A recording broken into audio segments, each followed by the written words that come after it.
You're now listening to the Supply Chain Secrets Podcast, the ultimate insider's guide for all things ocean shipping. Presented by NiShacks. Hi, everyone. You're listening to the Supply Chain Secrets Podcast. I'm your co-host, Caroline Weaver, and with me is Lars Jensen. Lars, how are you doing? I'm doing great, thanks. Calling in here from Singapore this week. Awesome. Well, thanks for joining us kind of late your time. We always appreciate it. Let's go ahead and get started with rates. What are we seeing right now in the market? Well, across most of the trade lanes right now, we don't see much movement, but there's one thing I want to highlight. That's the development we're seeing right now on the Trans-Pacific, where the SCFI quoted spot rates went up quite a bit here on the reading on Friday, both to the East Coast and West Coast. I think we have a graph here where we can show what I'm talking about, because when we say rates went up, I think we've been discussing this on a few times before, but of course it's interesting to distinguish between the rate quote and then what actually at the end of the day is being paid for spot rates on board a ship. But what I'm showing here are two lines. The blue line is the NiFi and the orange line is the SCFI. So SCFI being rate quotes, NiFi being what is actually being paid. And in this case, the SCFI has been shifted forward by 3 weeks because it typically takes 3 weeks from a quote until that results into a booking. That booking results into somebody actually picking up an empty container, filling the container, driving that one back down to the terminal. Ship arrives, container gets loaded on the ship. So NiFi only measures when it's actually loaded on the ship. Because prior to that point, there's a lot of elements, I won't say can go wrong, but a lot of elements that might lead to a genuine quote not actually resulting.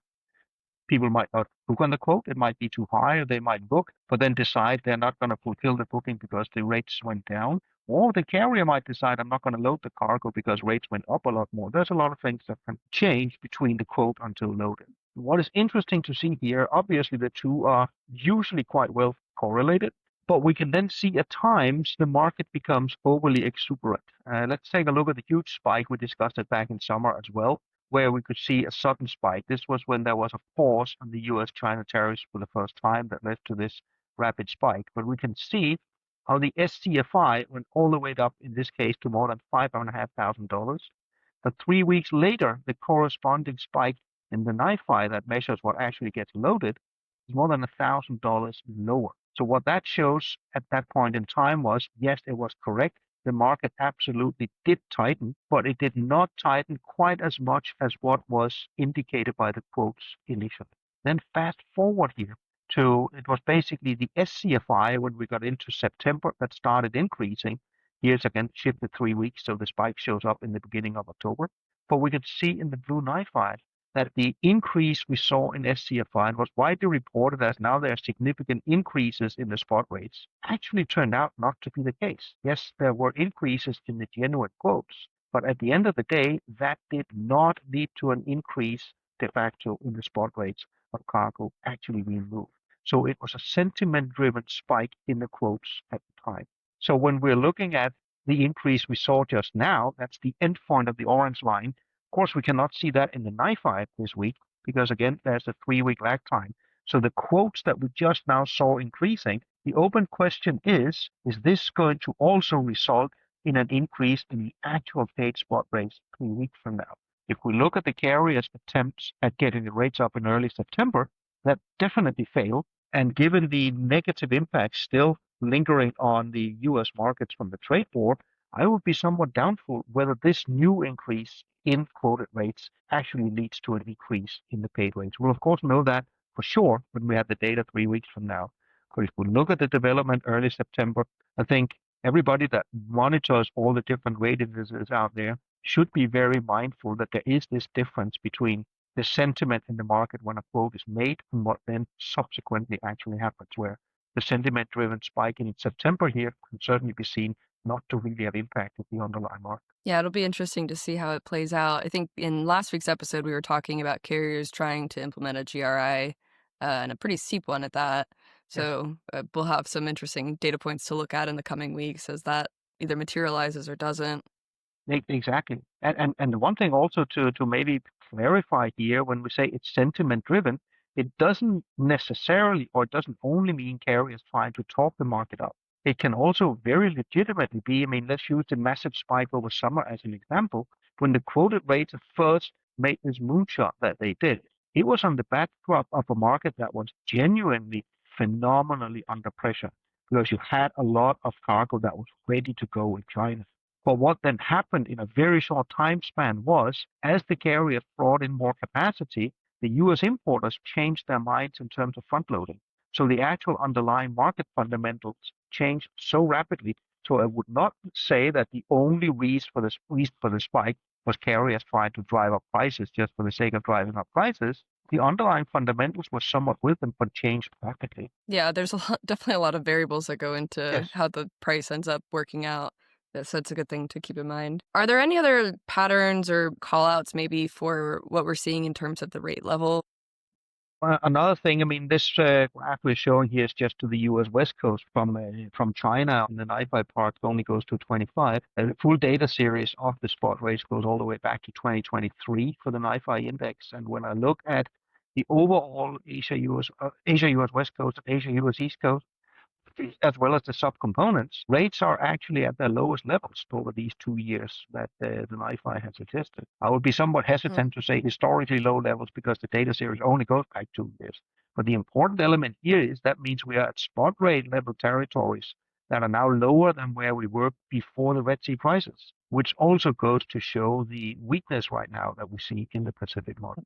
Barring some sort of extraneous event that we have not yet encountered, do you foresee that the rates are going to continue pretty low for a while? Like if we're drawing parallels back to about 2023, then the end of the year, like should we expect to kind of stay in this down market for quite a while? I mean, if the market conditions continue as they are, we should likely also expect these rates to remain relatively subdued for a while. Things that can change it is either a massive sudden change in US tariff policy that might lead to a surge in demand. That would be one thing. But likely that would only happen after Trump meets with President Xi later here, what's that, 9 days time or so. So that would be one wild card. The other wild card is that the carriers suddenly blank a lot more capacity than they do. You should also keep in mind that's a tool they have at their disposal. What we have seen the last 5 years is that that tool has usually not been effective in trying to drive rates up. But what it does seem to be effective in at times is to prevent rates from collapsing in a very weak market.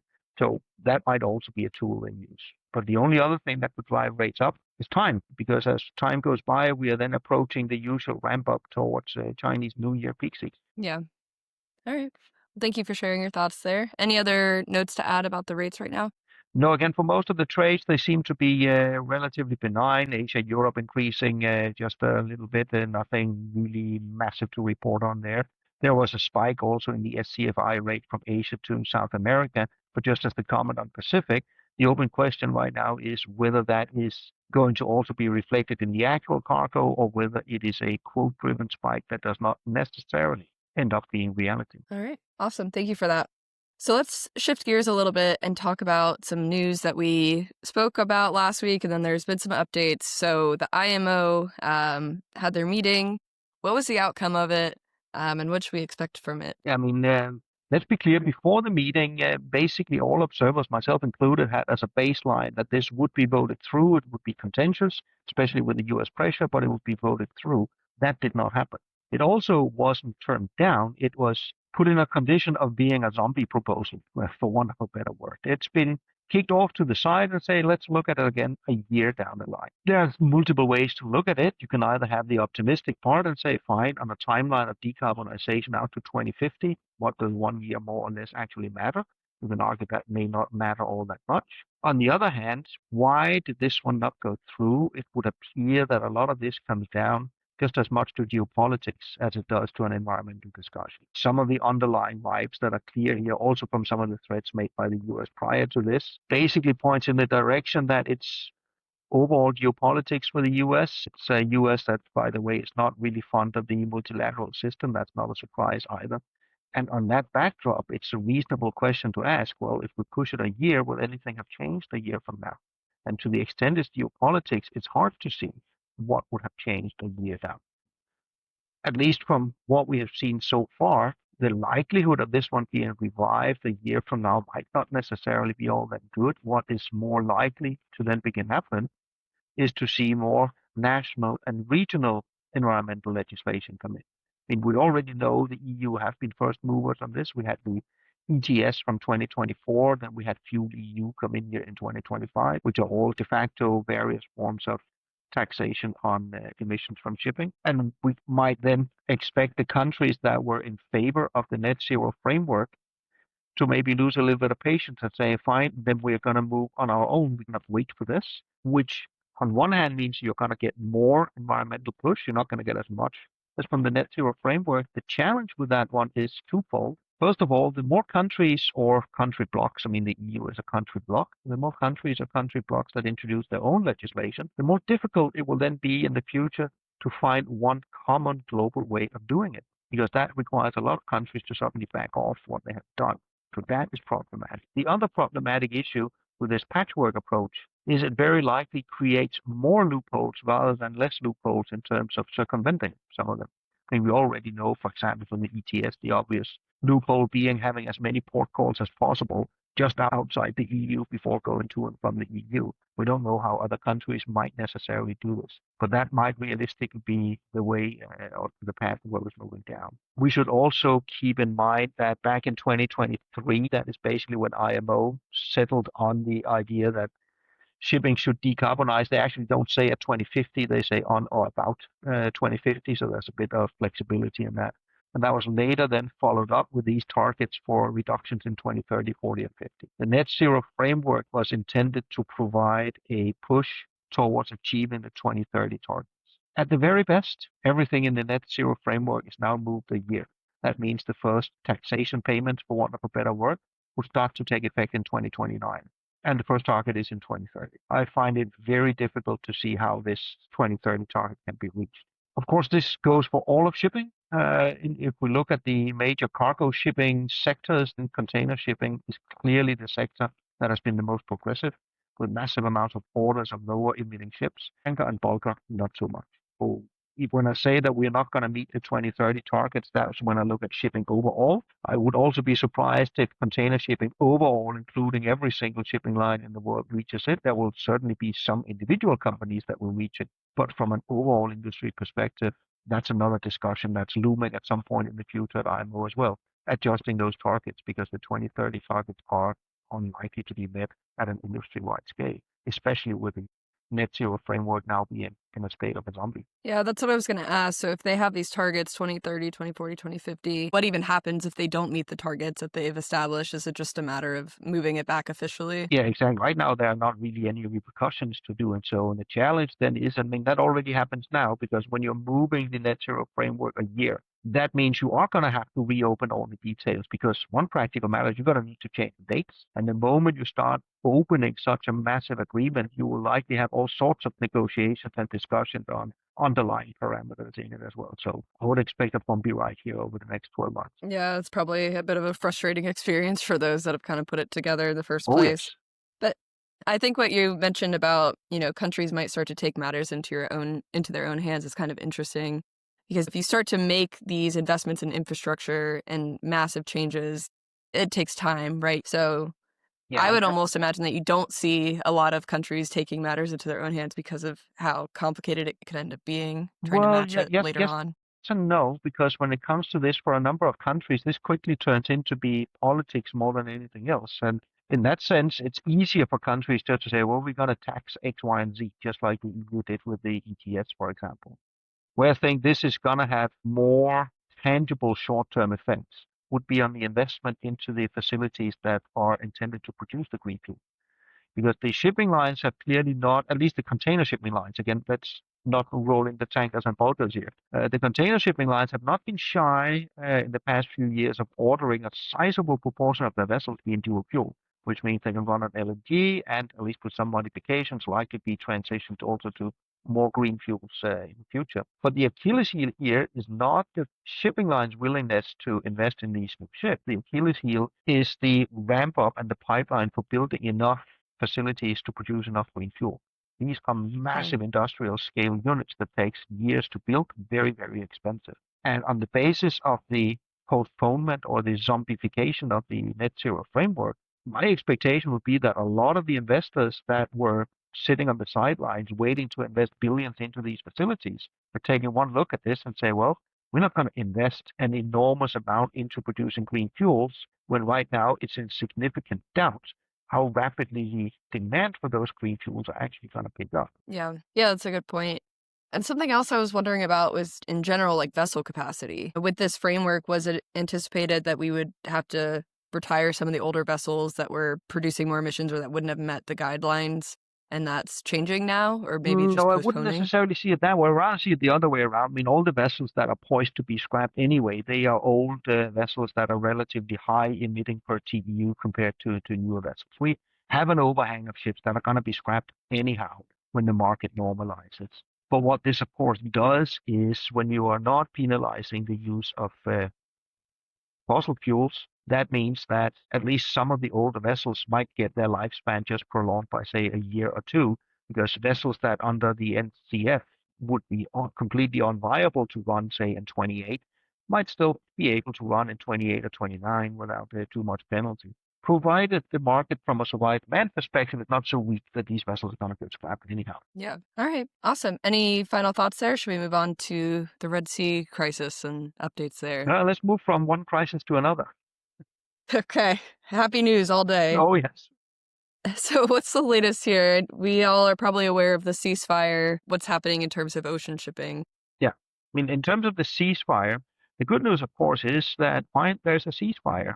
On the shipping news, that means there's nothing new. The ships are still going around Africa. The carriers are erring on the side of caution. We should, of course, remember that there was also a ceasefire from late January until March, which then broke down. At that point, shipping lines had not changed. So they're clearly approaching this one with caution. We are recording this one on Monday, and within the last 24 hours, there has been some level of hostilities between Israel and Hamas.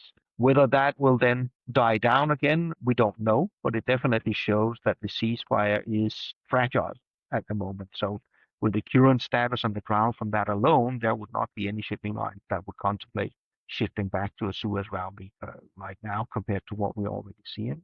Houthis still have not announced a ceasefire, so they will still shoot at vessels linked to Israel, at least according to their perspective. So that's also still the case. And then we saw yesterday there was an LPG, so liquid petroleum gas carrier, that suffered an explosion. And the knee-jerk reaction, of course, would be, okay, so that's another Houthi attack, but we might need to hold off a little bit on that. The military authorities down there, both UK and EU forces, are labeling this as an incident, not as an attack. The Houthis have denied involvement. Of course, we shouldn't really trust very much that the Houthis say on this front, but in the past, they definitely have not been shy about bragging about attacks if they did it, so that they're saying they didn't do it might actually also be true. There's also been information linked out there that this vessel may or may not have been linked to the Iranian dark fleet, and it might actually be sailing fuel to the Houthis in one of their ports. Iran has denied any involvement as well. Again, Iran is not really the epitome of truth either to believe here. So the only fact we know is that there's an LPG carrier that had an explosion and a fire. 24 people were saved, 2 were lost at sea, and the vessel right now is abandoned and adrift. But who exactly is involved and what happened is unknown. I can say from a practical perspective, if I was a carrier, I'm not. But if I was a carrier, I'd also look at this and monitor and start thinking through if this really is solid and it holds up. The best time to start rearranging my networks would then be from the middle of February, because that's right after Chinese New Year. The best point for all carriers when you're going to do these major rearrangements, especially of your east-west network, is typically after Chinese New Year, because that's a massive slump. That's where you have a lot more flexibility in your networks to actually do this. Yeah, and that would be between kind of the peak seasons that we look at too, right? Yeah, exactly. So you would start this rearrangement. You always have a massive amount of blank sailings right after Chinese New Year. And again, Chinese New Year 26th is on February 17th, as far as I recall. That would be February, March could be a transition period. But that requires that we get all the way into basically January or so, and it really is going to look like a solid peace agreement, which is not where we are right now. Yeah. All right. Well, we'll keep an eye on that and report as anything happens, or hopefully as nothing happens. That would be ideal, but we'll keep moving along here. So what is the latest on tariffs? Has there been any announcements, anything go into effect? There's not been any new announcement, nothing new going into effect. There's a couple of things that are worthwhile monitoring. There was a minor news flip last week from Treasury Secretary Scott Bessent that he was at least claiming to have the backing of some 85 senators to potentially give Trump leverage to put up to 500% tariff on China. I wouldn't put much credence into this. I don't see it as a headline, oh, we're going to get 500% tariffs. I see this slightly differently. Remember that Trump is going to meet with President Xi, I think it's 9 days from now. So, of course, it's a negotiation game going on. And if we look at the way US and China have approached the trade war ever since it began more than 6 months ago, both parts seem to be following the same strategy they have done all along. China very simply follows a strategy of tit for tat. Whatever the US does, then China will do that in kind back. The latest example we saw was the USTR retaliation, for example. So that is very clear. That's China's approach to this. The US approach seems all along to have been to ratchet up threats of extremely high tariffs, as high as possible, in the hope that this kind of threat would bring China to acquiesce to some of the US claims. So far in the trade war, it seems that China has had the upper hand in some of these ones. Whether that will be the case with what we're going to come into in 9 days, of course, we don't necessarily know. But in leading up to that, we should probably expect to see the US come with more threats of massive tariffs or other elements. I mean, let's keep in mind tariff by now is not just tariff on goods. I would tend to see, for example, USTR under that same hat as well. It's an extended arm of the trade war. So we might see more of those things thrown on the table. Okay. And also, in looking at the strategy, in previous months, you've only really seen Trump will go to Truth Social and announce, hey, we're going to have a tariff on this commodity. It's kind of a different tactic to have it come from the Treasury Secretary. Yeah, and or have we seen that before? I haven't been monitoring whether we have seen that before, so I can't actually say neither yes or no. That's a fair answer there, Lars. You already know quite a lot about U.S. politics, not even being a citizen here. I'm not following every cabinet member and all their social profiles, let me be honest. Well, so you started talking about USTR. Let's talk about the updates there, both U.S. and China. Yeah. I mean, technically, they came into effect here in the week that just went by here on the 14th. So now you're going to pay if you're moving your Chinese-built ship into the U.S. or your U.S.-controlled ship into China.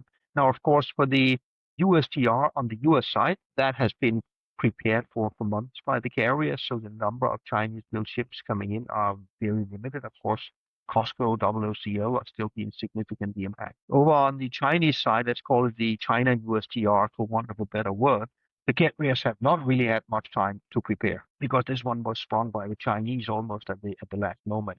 But they are beginning to adjust, just as you would expect. In the case of Gemini, a good example is the one Musk calls it the TP7. Hapag calls it their WC5 service. It used to call basically from Ningbo, it's a direct service over to the US. It then also calls Busan, for example. But a couple of the next ships are US flagged. And they have simply said that, fine, we're not going to call Ningbo, which means they're not going to call China on that one. Cargo to and from Ningbo on that service will now be put on feeders and transshipped in Busan or in Gwangyang up in Korea. So that's one of the tangible examples that the carriers are going to do exactly what you would expect. They will limit their cost exposure, try to shuffle vessels around or change vessel rotations so that they don't necessarily have to pay the China USTR, just like what we've seen them do over the US. Of course, it becomes more complicated now that you've got two different parties involved on both sides. Yeah, it's definitely more complicated. And then if you're having to transship essentially to get around it, it's quite a headache, I imagine. All right. Well, we'll keep monitoring that as things progress. And if anything changes, we'll be sure to let our listeners know. The last thing I wanted to ask you about was any port congestion going on in Europe. Yeah, I mean, Rotterdam and Antwerp are definitely issues. Both had labor actions. Up in Rotterdam, there was a strike by the two lashing companies that dealt with lashing. That strike was basically cleared and done roughly a week or so ago, but the problem is you still have lingering congestion from that problem. It takes some time to work through. Down in Antwerp, it was the pilots that had labor actions. And that has led to a massive congestion problem right now. And I believe here just before the weekend, there was then a 10-day pause announced in the labor action. So now it's business as usual, you could say, but of course it's not, because it's a matter of trying to get to grips with the massive congestion that we see. And it's only a 10-day pause, so we don't know. Either there's then a resolution of their issue and we can continue to try to get rid of the congestion, or the strike is going to be back on in a bit over a week. So congestion issue is being worked through in Rotterdam, but are a significant issue in Antwerp. How long were they on strike for? I believe How much of a backlog is it? I believe it was about a week or so for the pilots. I can't remember the exact number.